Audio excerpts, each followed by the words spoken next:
Después de un primer trimestre excepcional para los activos más arriesgados, abril ha mantenido el mismo tono, es decir, positivo para las bolsas y con caídas para los bonos de los gobiernos.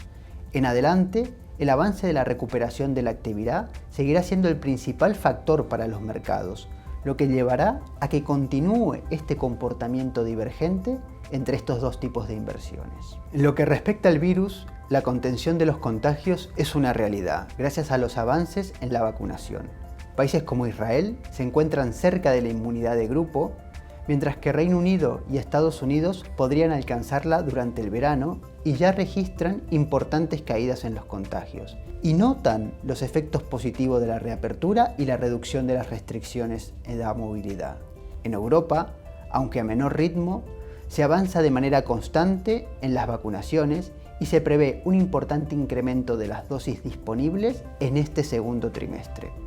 A raíz de esto, los inversores han dejado de considerar al virus como la principal amenaza para los mercados y ahora ponen el foco en la recuperación y en el incremento en las expectativas de inflación. En este sentido, los datos de confianza empresarial mantienen el optimismo y alcanzan nuevos máximos en Europa y Estados Unidos.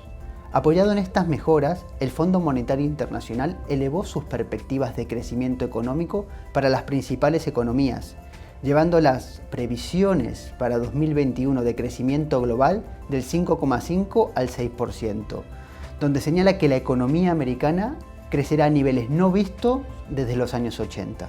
Las mejores previsiones de recuperación, junto a menos restricciones en la movilidad y el incremento del precio de las materias primas, en particular de las vinculadas a la energía y a la alimentación, están llevando a un avance de los índices de precio. Este efecto se está dando con más ímpetu en Estados Unidos que en Europa.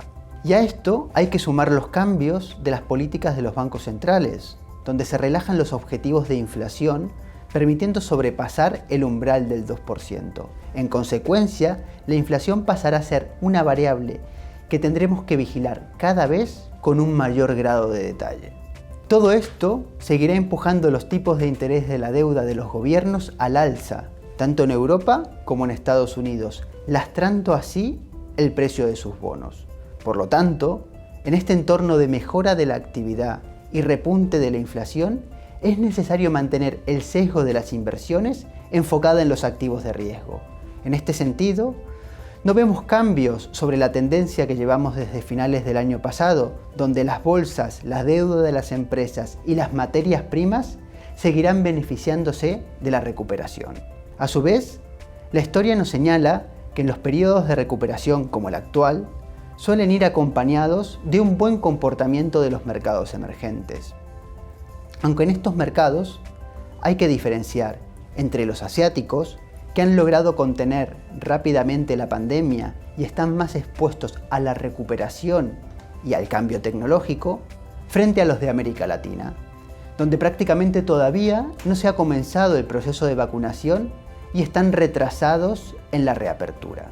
Por último, recordamos las 3 reglas básicas de la inversión: la diversificación, a través de la inversión en productos o carteras que incorporen múltiples activos, la paciencia, respetar los horizontes temporales óptimos y la constancia, conseguir la rutina de ahorrar periódicamente cada mes. Podrás seguir informado de la actualidad de los mercados financieros en la web sabadelinversor.com. Muchas gracias por su atención.